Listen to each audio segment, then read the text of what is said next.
Games Workshop sent us a copy of the Leviathan box set to review, and I don't know why. We're an Age of Sigmar channel. Now, I do own 2 40k armies, which are completely unpainted, and I own a whole bunch of Kill Team armies, so I am 40k curious for sure, and you might be as well, so we decided to crack the box open and have a look. Aside from being interested in the models in the book, I'm going to have a look at this game from the perspective of an Age of Sigmar player. Here is 5 things I wish Age of Sigmar had that Warhammer 40k 10th edition has.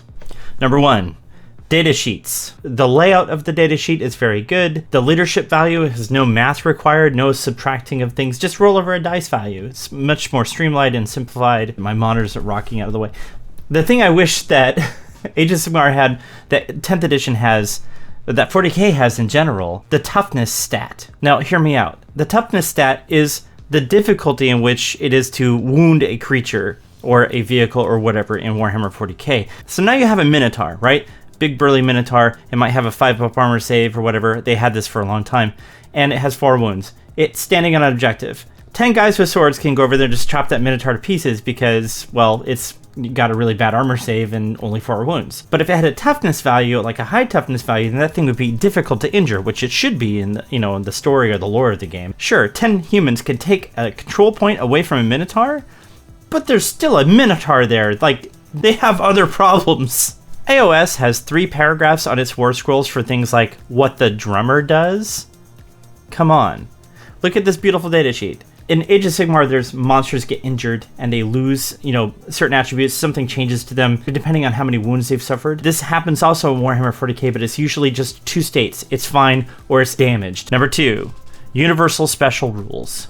Certain armies in Age of Sigmar have the ability to do things like deploy from off the table. You set this unit aside, and they just whoosh, they come down from the heavens, or they tunnel up from below, or they arrive on a ghost ship, whatever you want to call it. In Warhammer 40k, it's the same ability across all factions. It's called Deep Strike. This is one of the things that I think Age of Sigmar could benefit from, because even though you're deploying miniatures in a weird way, a lot of those factions do it differently. Like, this faction can deploy outside of 3 inches, except for these 3 conditions, in which case there may be somebody on the table who allows them to deploy closer. Long story short, it gets very confusing and it's difficult for other players to know whether or not you're pulling an aha moment on them. Number 3, combat patrol. So often I see people dismissing other players who want to play smaller or scaled back games of Age of Sigmar, saying it's not the real game, learn to play the real game, get good. No, that attitude sucks, because this is a rule that's in the book. Now, Warhammer 40k has combat patrol, which is apparently a balanced flavor of the game at a much smaller scale. Bigger than Kill Team, but smaller than Warhammer 40k. Smaller than 1,000 points. In the box set for Leviathan, there are 2 armies. Now, never in the history of the Games Workshop they ever released a box set where the 2 sides in the boxes are balanced in any way. The benefit here is that they have released, or will release by the time this set comes out, some rules for forming a combat patrol out of the Space Marine side and the Tyranid side that are supposedly play-tested and balanced. I just hit the microphone. The idea here is that you can play a smaller, scaled-down version of Warhammer 40k, something that's a little bit closer to grabbing your buddy at work for a quick game over lunch, or introducing your friends to the game, or just having a beer and pretzels night. I would like to see more of that stuff happen. I feel like clumsy rules is hurting the players that are most invested in the game. And what I mean by that is these people had to buy miniatures. They had to paint the miniatures, or at least have a proxy for them. And even if they're playing with proxies, they're still getting together and talking about Warhammer and engaging with the hobby and bringing more people in.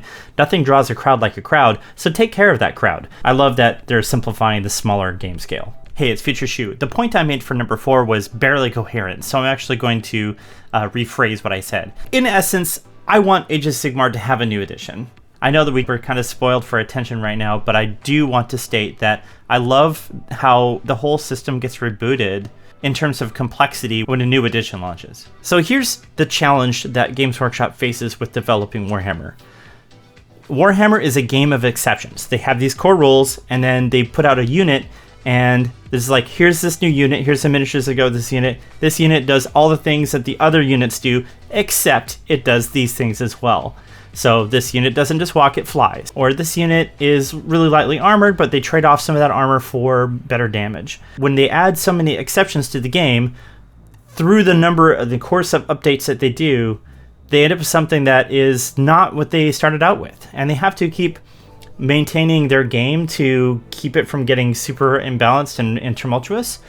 And so they do this through the general handbook and through other updates. When you have an edition refresh, like what we're doing here with Warhammer 40k 10th edition, it's a big opportunity to reset, simplify and streamline things, and get back to the basics before all of the exceptions come back in. Number 5, leaders can attach to a unit. Having a little 5-wound foot hero running around the table in Age of Sigmar is very dangerous and deadly for that foot hero.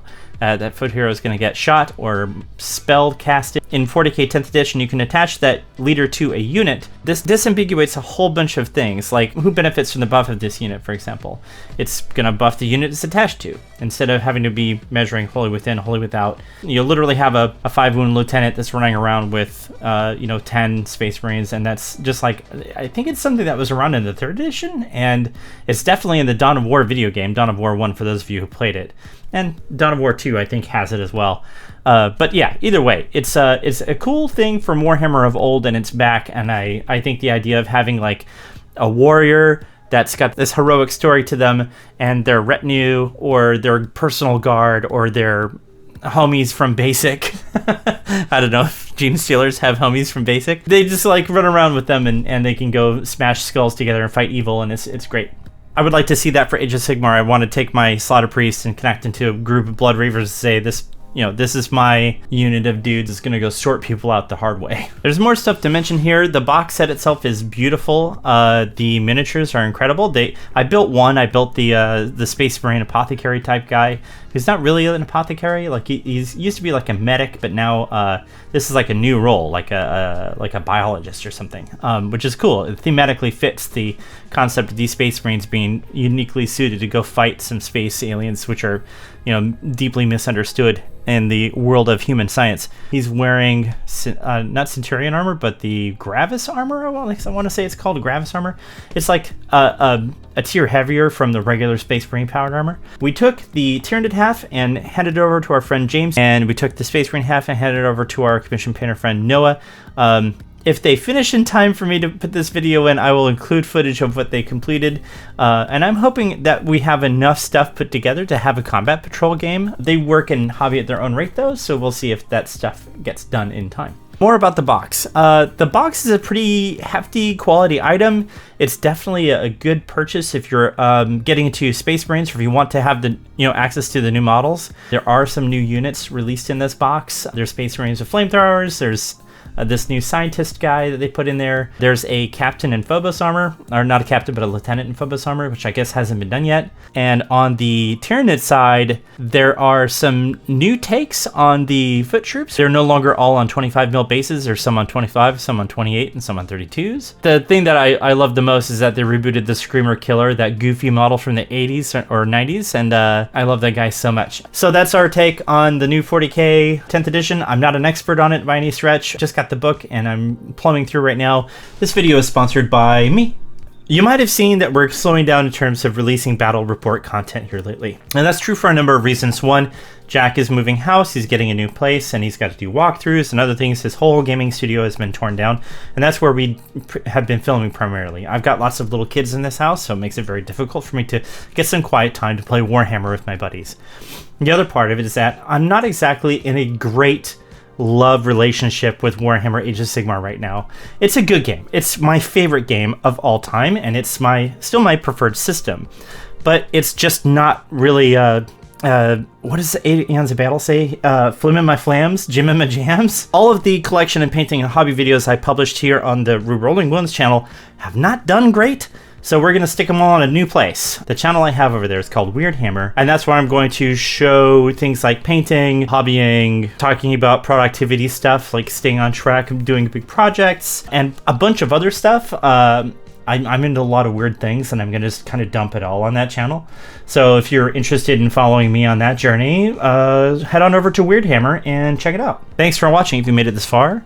Share this video if you thought it was useful, and have a good one.